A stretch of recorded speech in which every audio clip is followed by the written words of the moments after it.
History books like clean edges, clear dates, neat endings.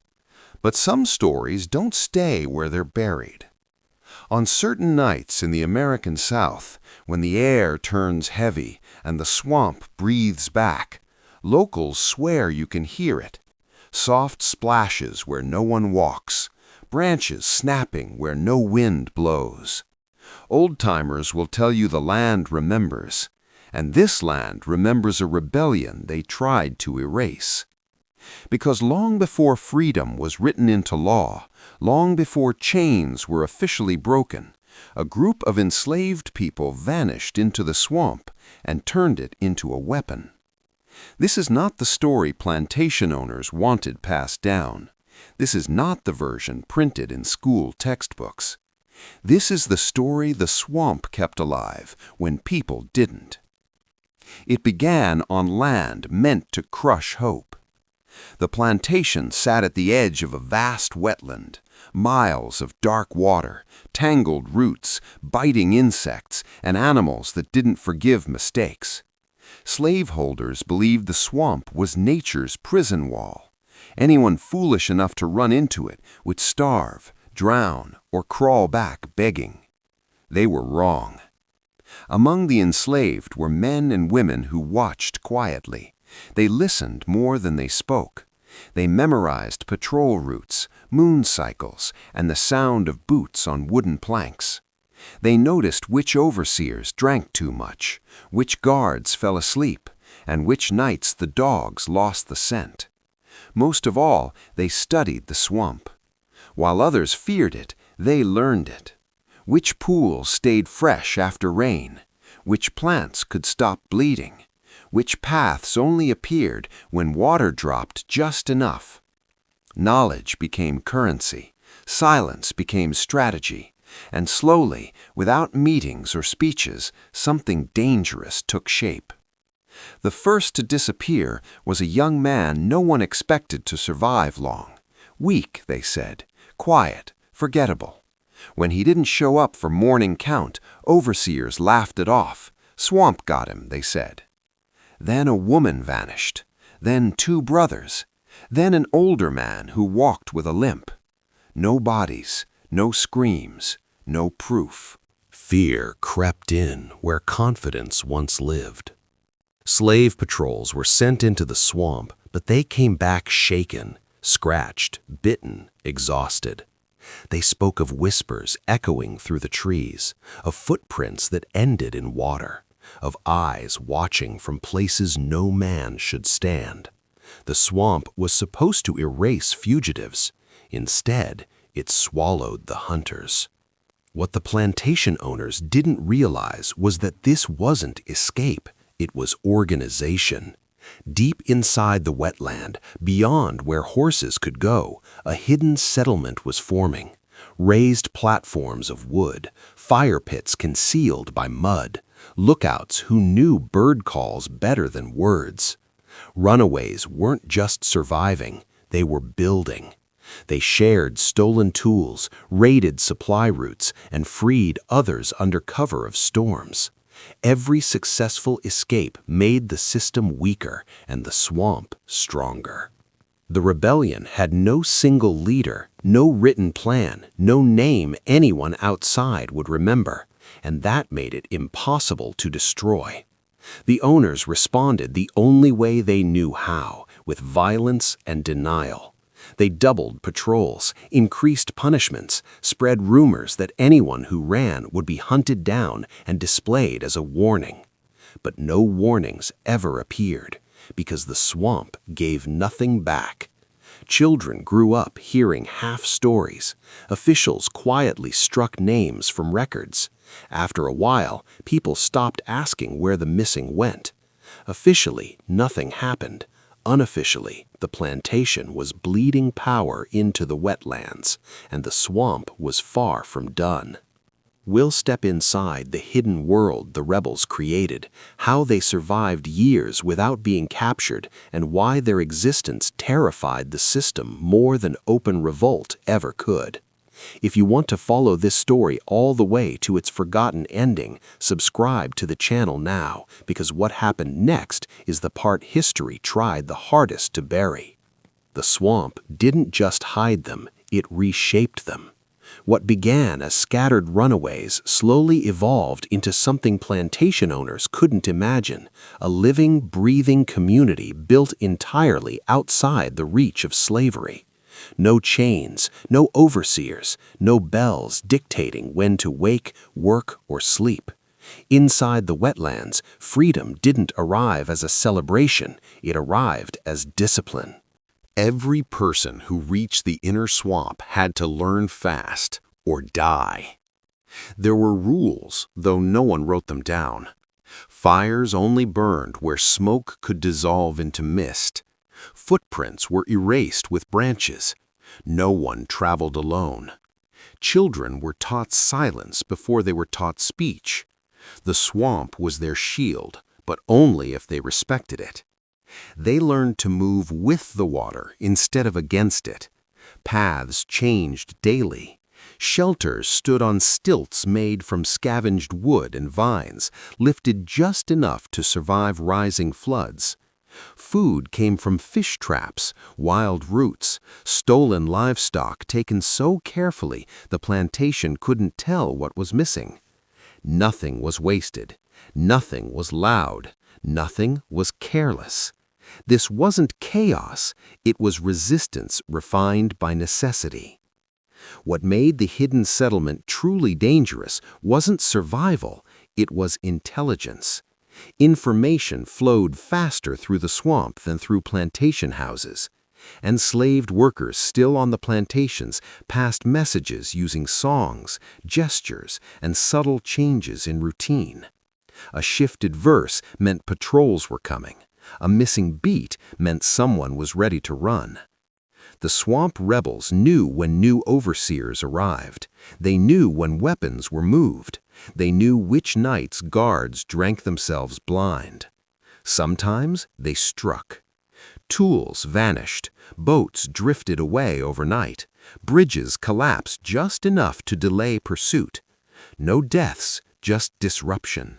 Just enough pressure to remind the system it wasn't in control. Owners blamed each other. Overseers accused workers. Patrol leaders argued over maps that no longer made sense. The swamp was rewriting the rules. What terrified slaveholders most wasn't the loss of property, it was the idea spreading, the rumor that freedom existed. Not somewhere far away, but right there. That if you could endure hunger, insects, fear, and darkness, there was a place where no one owned you. Plantations depend on belief, the belief that escape is impossible, the belief that resistance is pointless. The swamp shattered both. More people began to disappear. Some never reached the settlement, some turned back. But enough made it through that the rebellion couldn't be dismissed as coincidence anymore. Something was happening, and it was organized. They broke into smaller groups, moved deeper, spread false trails, led hunters into dead ends where water swallowed men whole. The swamp didn't belong to the malicious. It tolerated them briefly, then punished them. Every failed raid made the attackers angrier. Every angry return made the plan darker. The second step was psychological. Slaveholders spread stories meant to rot hope from the inside. They claimed the swamp rebels had turned on each other, that sickness was spreading, that leaders were killing the weak to survive. Some of these lies reached the plantations, and doubt is dangerous. But the rebels answered doubt with action. On nights thick with fog, groups slipped out of the wetlands and guided families to safety. Children, elderly men, pregnant women, people the system assumed would never run. The message was clear. The swamp still holds. That terrified the owners more than violence ever could. So they escalated again. This time, they went after the support network. Trusted workers were sold away without warning. Communication lines were severed. Entire quarters were reorganized. Songs that once carried coded meaning were punished. Silence was enforced. For the first time, the rebels inside the swamp felt cut off. No warnings, no signals, no fresh faces. Isolation crept in, and isolation breeds mistakes. The breaking point came with fire. Dry seasons lowered the water just enough for militias to push deeper than ever before. They carried torches, barrels of pitch, orders to burn until nothing remained. Flames licked at the edges of the wetlands, turning night into a red glow visible from miles. Smoke curled into the sky like a signal flare of domination. For days, the swamp burned. Shelters collapsed, food stores were lost, hidden paths were exposed. People scattered in every direction, chased by heat and ash. This was the moment the system had waited for. The moment it believed victory was finally within reach. But it misunderstood one thing. The swamp had never been a single place. As fire raged, the rebellion didn't die, it fractured. Groups disappeared into deeper, unmapped regions. Others fled northward, using routes prepared years in advance. Some melted back into plantations under new identities, carrying the knowledge with them. The rebellion stopped being visible, and that scared the owners even more. Because you can fight an enemy you see, you can't fight one that vanishes on purpose. After the fires died, officials declared success. Records showed fewer escapes, patrols relaxed, attention shifted elsewhere. The swamp was labeled cleared and secure. On paper, the rebellion was over. In reality, it had simply changed shape. We'll uncover how the survivors carried the rebellion beyond the swamp, and why decades later the system would still feel its consequences in places no one expected. Because erasing a rebellion on land is one thing, erasing it from memory is another. When the fires faded and the smoke cleared, the swamp looked quieter. Too quiet. To plantation owners and local officials, silence meant victory. Fewer patrol reports, fewer missing bodies, fewer whispers of escape. The wetlands, once feared, were written off as a problem solved by flame and force. But rebellions don't always survive by staying loud. Some survive by moving. The survivors of the swamp didn't scatter randomly. They followed paths planned long before the first torch was lit, routes that led not just away from danger, but toward opportunity. Some went north, blending into free black communities where papers mattered more than faces. Others moved west, disappearing into frontier territories where records lagged behind reality. A few did the unthinkable. They returned to plantations under new names, new postures, and new patience. These were no longer fugitives, they were carriers. They carried knowledge of patrol weaknesses, of false generosity, of how quickly order collapsed when fear spread. They carried proof that resistance could succeed, even temporarily, and that alone was revolutionary. The swamp rebellion was no longer tied to water and reeds. It had learned to walk.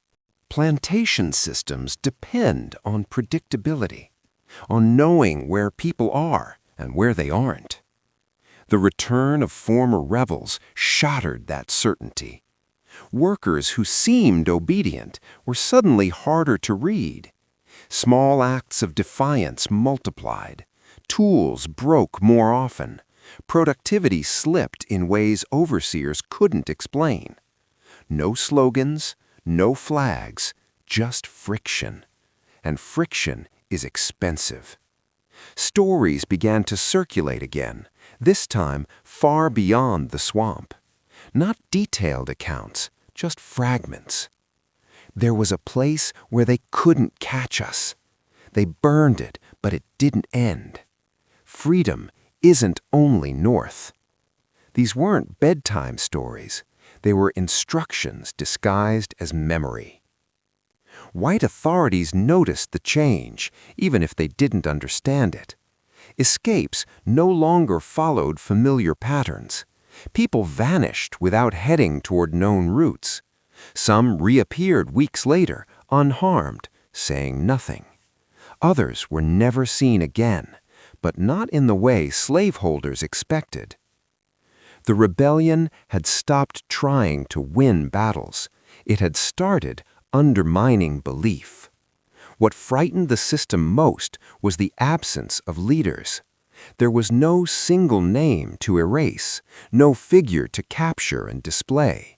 The swamp had taught them that hierarchy was a liability, so they carried forward something harder to kill: shared understanding. Everyone knew a piece, no one knew everything, and that made suppression impossible.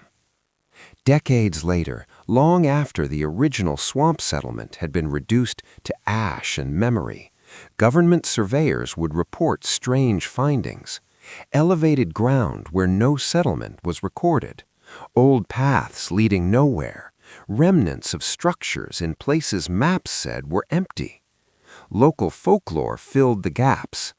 People spoke of a lost town swallowed by wetlands, of ancestors who walked away and never came back, of land that refused to stay quiet. Official histories dismissed these as exaggerations, but the patterns didn't lie. Something had lived there. Something had fought back. By the time laws began to shift and the institution of slavery faced its slow collapse, the Swamp Rebellion was rarely mentioned, yet its fingerprints were everywhere. In the speed of escapes, in the confidence of resistance, in the refusal to believe captivity was permanent. The rebellion didn't free everyone, but it broke something far more dangerous: the myth of total control. We'll explore how authorities tried one final time to erase the rebellion from record and memory, and why their attempt may have preserved it instead. Because sometimes the harder you try to bury the truth, the deeper it roots itself. Power hates loose ends. By the time the Swamp Rebellion had dissolved into rumor and migration, authorities believed they could finally finish the job, not with guns or fire, but with paperwork, quiet, clean, permanent. Erase the evidence, and the rebellion never existed. Or so they thought. County clerks began revising records. Missing enslaved people were reclassified as deceased from illness or accident. Patrol failures were rewritten as routine operations. Reports mentioning the swamp were shortened, then removed entirely. Maps changed. Wetlands that once stretched for miles were relabeled as uninhabitable and unused. Elevated ground where people had lived was flattened into blank space. Survey notes describing structures or paths were quietly archived, never published.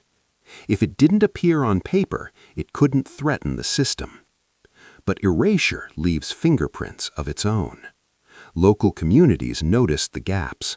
Names vanished from ledgers without burial records. Plantation inventories didn't match labor counts. Entire years seemed thinner than others, as if time itself had been edited. Questions were asked, not loudly, not officially, but often enough. And when people ask questions long enough, stories grow teeth. Former enslaved people carried memories the state couldn't confiscate. They spoke of nights guided by stars reflected in water, of elders who knew the swamp better than any map, of children born in hiding who never learned fear the way captivity intended. These stories weren't consistent, and that was the problem. Consistency is easy to disprove. Fragments are harder to kill. Every retelling changed slightly, adapting to new listeners, new places, new dangers. The rebellion became legend not because it was exaggerated, but because it was incomplete. and incompleteness survives. Officials underestimated folklore. They assumed stories without documents would fade. Instead, they spread sideways into songs, sayings, family warnings, and place names no one could explain. Don't cut through there. That water isn't right. People used to disappear on purpose. The swamp remained a character long after it stopped being a location. Then, something unexpected happened. Decades later, as the nation began digging into its own past, researchers noticed anomalies, census gaps, property lines that curved strangely around empty land, oral histories that matched too closely across counties to be coincidence. The rebellion re-emerged, not as a headline, but as a pattern, a negative space in history where something should have been. And negative space demands attention. Attempts to deny the rebellion only amplified curiosity. Why hide it if it never mattered? Why erase names if no one fought back? The cover-up answered its own question. Because the rebellion worked. Not perfectly, not forever, but enough to scare the system into silence. The Swamp Rebellion didn't survive in monuments or textbooks. It survived in absence, in what was missing, in the way certain lands were avoided, in the way certain families spoke carefully, in the way freedom, when it finally came, felt familiar to people who had never legally tasted it before. They had practiced. We'll follow the rebellion's echo into the future, how its lessons quietly shaped later resistance movements, and why its influence may be stronger now than it ever was in the swamp. Because history doesn't need permission to repeat itself, it only needs memory. Rebellions don't usually get second lives. They burn bright, get crushed, and fade into footnotes, if they're remembered at all. But the Swamp Rebellion never fit that pattern. It didn't explode, it seeped, and seepage is harder to contain than fire. By the late 19th century, slavery was officially over, but control had simply changed uniforms. New laws, new systems, same pressure. And quietly the old knowledge resurfaced. In communities scattered across the South, people passed down lessons without naming their source. How to move in small groups, how to communicate without leaving proof, how to disappear without running. These weren't taught as rebellion, they were taught as survival. Parents warned children which roads to avoid, which woods still remembered people, and which places were safest when things turned bad. The language had shifted, but the instinct was the same one forged in the swamp. Don't rely on the system, build parallel paths. When organized resistance movements began to rise decades later, sharecroppers organizing in secret, labor groups forming quietly, early civil rights efforts moving through back channels, authorities noticed a familiar problem. They couldn't find the center. There was no single leader to jail, no headquarters to raid, no documents to seize. Information moved mouth to ear, family to family, church to church. This wasn't coincidence, it was inheritance. Even tactics echoed the swamp. Meetings held in rotating locations, lookouts posted not as guards but as neighbors, warnings delivered through routine changes, a door left open, a light left off, a song sung slightly differently. The same logic applied. If everyone knows a little, no one can destroy the whole. Officials complained of disorganization. In reality, they were facing something too organized to be visible. The land itself kept participating. Areas once part of the Swamp Rebellion became known as safe crossings, gathering points, or temporary refuges. No signs marked them, no records explained them. People just knew. Knowledge that survives without writing is difficult to interrogate and impossible to subpoena. What unnerved authorities most was the confidence. People who had inherited these lessons didn't behave like those who believed oppression was permanent. They prepared for setbacks, not surrender. They expected retaliation, not mercy. That expectation changes everything. It turns fear into calculation. Over time, historians tried to trace these patterns. Some hinted at lost maroon communities. Others mentioned unofficial resistance networks. Few could prove direct links. And that was the swamp's final lesson. Proof isn't always the point. Continuity is. Today, the rebellion still shapes conversations, even when no one names it, in the way communities organize quietly, in the suspicion of official narratives, in the belief that freedom is something you practice, not something you wait to be granted. The Swamp Rebellion didn't win by force. It won by teaching people how not to lose. We'll confront the most uncomfortable question of all. If the rebellion was so powerful, why don't more Americans know about it? And who benefits from that silence? Because forgetting is rarely an accident. If the Swamp Rebellion mattered this much, if it shaped resistance, survival, and belief, then the obvious question isn't why it failed. It's why you've never heard of it. Silence doesn't happen by chance. It's engineered. After emancipation, the country rushed to rewrite itself. The official story needed clean lines. Slavery ended, freedom began, progress followed. Anything that complicated that arc became inconvenient. The Swamp Rebellion did more than complicate it. It contradicted it. Because it proved enslaved people didn't wait passively for freedom. They planned, they organized, they built alternative systems right under the nose of power and held them together for years. That story threatens myths the nation still leans on. So it was filed away. Textbooks favored singular heroes and decisive moments, wars, amendments, proclamations. The swamp offered none of that. No central leader, no final battle, no document to frame and hang on a wall. Just people refusing to disappear the way they were supposed to. That kind of resistance doesn't photograph well, and it doesn't flatter authority. There was also a practical reason for silence. Acknowledging the rebellion meant admitting how fragile the system had been. It meant admitting that control was never absolute and that it required constant violence to maintain. For those who inherited power, forgetting was easier than explaining. So the Swamp Rebellion became local legend, then exaggeration, then nothing at all. Even modern scholarship struggled with it.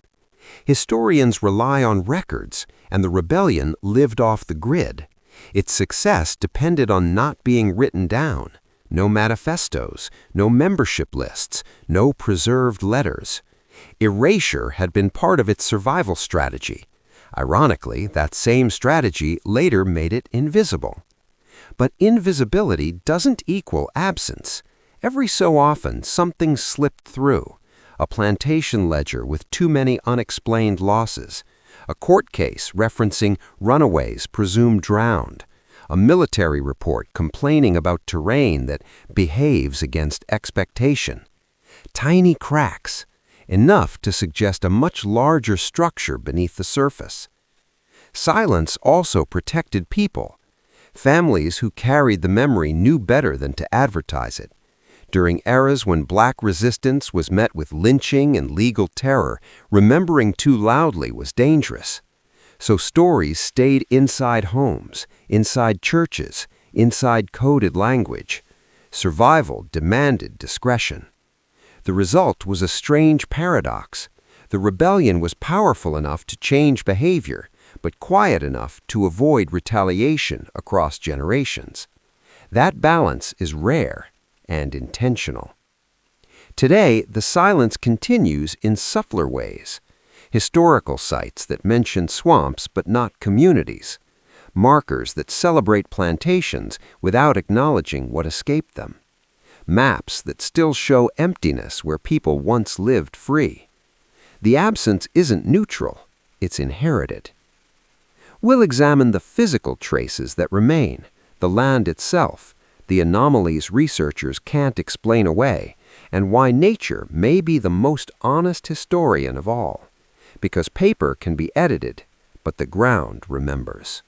Long after records went silent, the land kept speaking, not in words, but in inconsistencies.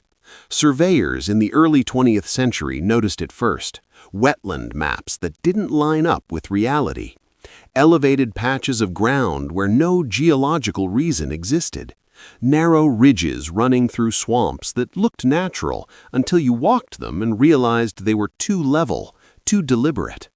Someone had shaped this place, and not recently.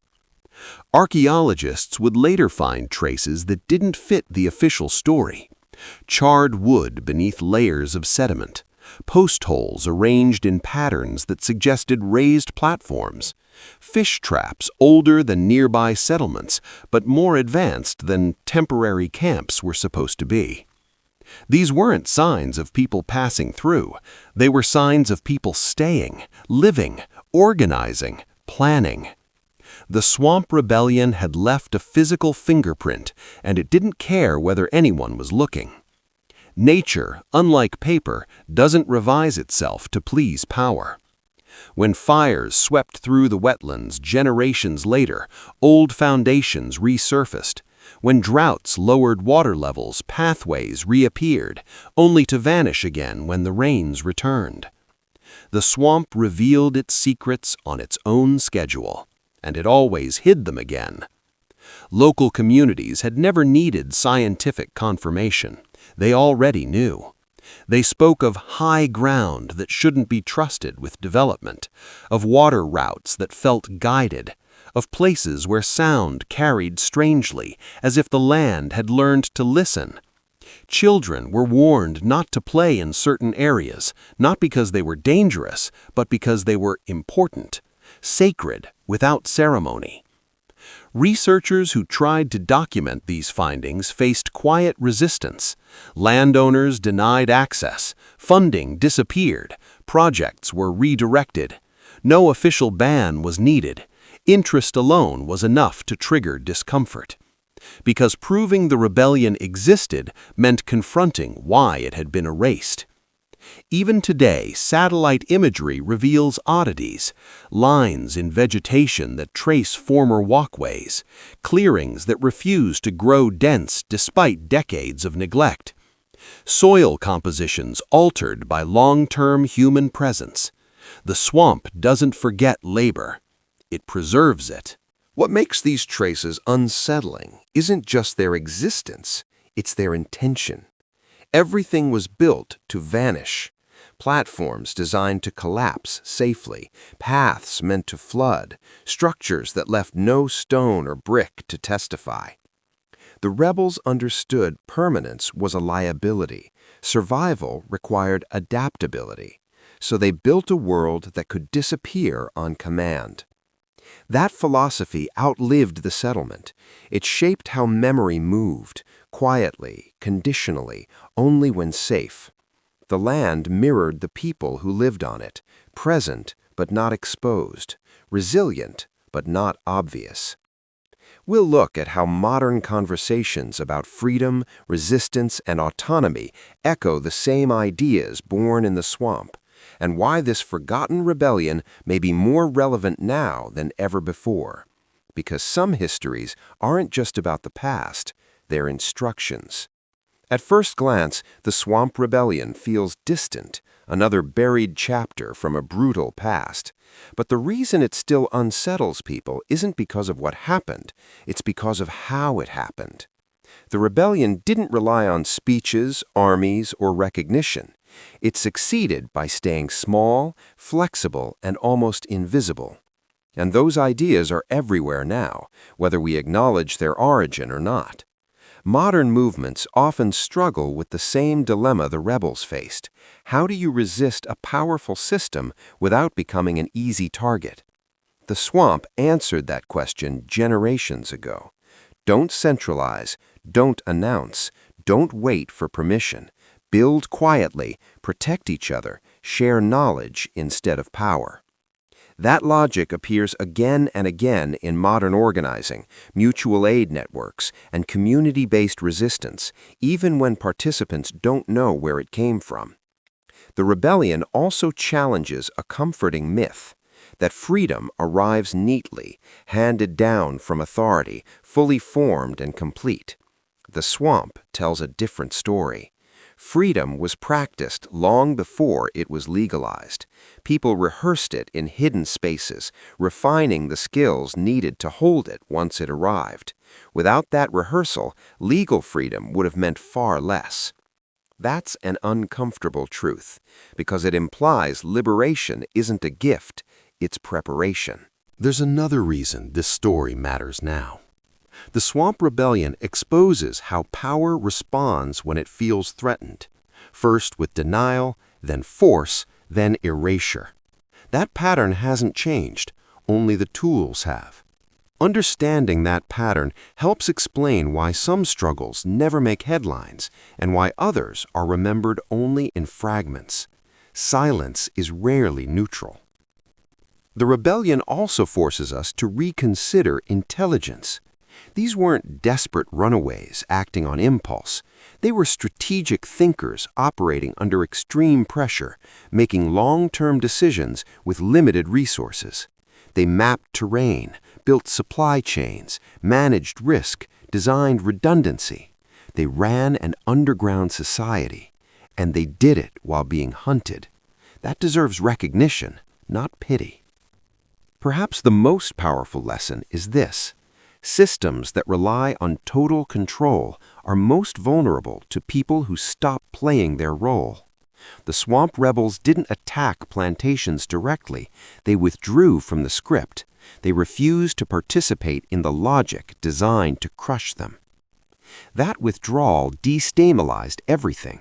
Today, when people talk about opting out, building parallel systems, or redefining success outside official approval, they're echoing something very old. They're echoing the swamp. We'll bring the story full circle, returning to the wetlands where it began and asking what it means to remember a rebellion that never wanted to be found. Because some histories don't ask to be celebrated, they ask to be understood. If you go looking for the Swamp Rebellion today, you won't find a sign, no marker, no fence, no plaque explaining what once lived there. You'll find water, trees, silence, the kind of quiet that feels heavier than it should. And that's fitting, because the rebellion was never meant to be seen. The wetlands where it began are still there, though changed. Some areas drained, others reclaimed by development, a few sections left untouched, written off as useless land no one could tame. But step into the right stretch at the right time, early morning or just before dusk, and the place feels wrong in a very specific way. Paths seem to suggest themselves, then vanish. Sounds carry oddly, as if the swamp is shaping what you hear. The ground rises where maps say it shouldn't. People who know the land will tell you, don't trust appearances here. That advice has been passed down longer than anyone remembers. For the rebels, this landscape wasn't just cover, it was a collaboration. They learned to read water levels like calendars, to tell direction by insects and birds, to build in ways that blended so completely into the environment that even destruction left little behind. They didn't conquer the swamp, they negotiated with it. That relationship, mutual, adaptive, respectful, was the rebellion's greatest advantage and its greatest legacy. Returning to the swamp forces an uncomfortable realization. The rebellion didn't disappear because it was defeated. It disappeared because it chose to. Visibility would have meant annihilation. Survival required fading back into the world, leaving only enough evidence for those who knew how to look. That choice saved lives. It also cost recognition. Modern visitors often mistake the quiet for emptiness. But emptiness is a story told by people who don't listen. The land still holds memory in its contours, in soil packed by repeated footsteps, in waterways altered by long-term use, in clearings that refuse to close completely no matter how many years pass. These aren't accidents, they're residue. There's a reason the Swamp Rebellion unsettles historians. Even now, it refuses closure. There's no final battle to commemorate, no surrender to document, no moment where the story neatly ends. It simply stops being visible. And that defies how history prefers to function. Remembering this rebellion requires a different kind of attention, not celebration, not hero worship, but respect for restraint. These people didn't want statues, they wanted space, time, safety, a chance to live on their own terms, even briefly. They succeeded, and then they vanished on purpose. The question that lingers isn't why didn't they fight harder, it's what does it mean that they didn't need to? What does it say about power when withdrawal, adaptation, and silence prove more effective than confrontation? What does it say about freedom when it survives best in places no one thinks to look? We'll confront what it truly means to remember a rebellion like this one, and whether bringing it into the light honors it or risks misunderstanding it all over again. Because some truths don't want applause, they want care. There's a danger in telling stories like this, not because they're untrue, but because they're easy to misunderstand. The Swamp Rebellion wasn't a symbol, it wasn't a manifesto, it wasn't trying to teach future generations how to fight. It was a response to a specific kind of violence in a specific place, under conditions most people will never experience. And yet, once you uncover it, you're tempted to turn it into something neat, a victory, a tragedy, a lesson with bullet points. That temptation is exactly why this rebellion was buried in the first place. To remember it properly means resisting simplification. The people who fled into the swamp didn't do it to become legends. They did it because the alternative was slow death. Their choices weren't romantic. They were calculated under terror, hunger, and constant risk. Some survived. Some didn't. Some disappeared so completely their descendants never knew what happened. That complexity doesn't fit clean narratives, so history ignored it. There's another risk, too. When we talk about hidden rebellions, there's a tendency to frame them as proof that oppression was somehow bearable, that people found ways around it. That's a lie. The Swamp Rebellion existed because the system was unbearable, because escape required extreme intelligence, sacrifice, and luck, because even success came at the cost of family separation, constant fear, and invisibility. Survival wasn't freedom. It was resistance under siege. Remembering this story also forces us to confront who gets credit for change. The rebellion didn't end slavery, but it weakened the lie that slavery was stable. It exposed cracks long before laws acknowledged them.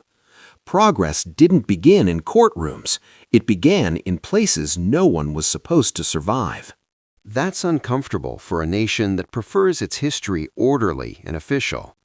There's a reason this story surfaces now. In times of uncertainty, people look backward, not for comfort, but for proof that others faced impossible systems and still found room to move. The Swamp Rebellion offers that proof, not as a blueprint, as a reminder. It reminds us that resistance doesn't always look like defiance. Sometimes it looks like absence, like refusal, like choosing not to be where power expects you to be. It reminds us that history is shaped as much by what escaped record as by what filled it. And it reminds us that forgetting is often a choice made by those who benefit from silence. But here's the hardest truth. Once you tell a story like this, you change it. You pull it into the light it spent generations avoiding. You give it an audience it never asked for. You risk turning survival into spectacle. So the question becomes, why tell it at all? Because silence can protect, but it can also erase. And the people who built lives in that swamp deserve more than erasure. They deserve to be remembered carefully, honestly, without turning them into symbols they never chose to be. We'll answer the question this entire story has been circling. What does it mean to honor a rebellion that survived by staying hidden? If you want to see how this story truly ends and why it still matters today, make sure you subscribe to the channel. Because some histories were erased on purpose, and finishing this one matters more than you think.